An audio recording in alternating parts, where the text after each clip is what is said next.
Everyone, welcome back. In this video, we are going to check how to find your passwords on iPhone using the new iOS 18 software update.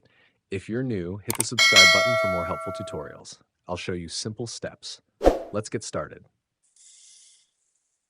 Step 1. First, ensure your iPhone is updated to iOS 18. Once updated, look for the Passwords app on your home screen. This is a new feature introduced in iOS 18, so the password section is no longer in the Settings app. Step 2, if you don't see the Passwords app on your iPhone, open the App Store and search for Passwords. Download and install the app.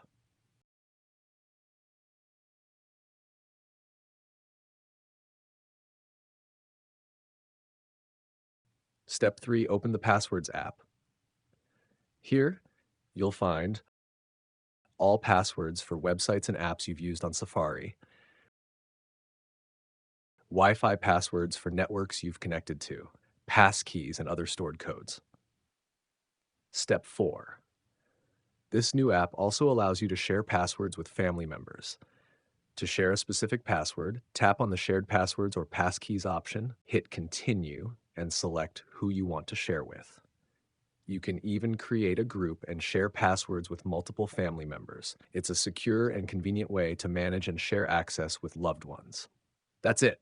If you found this tutorial helpful, hit the like button, subscribe, and let me know in the comments what iOS 18 feature you'd like to see next. See you in the next video.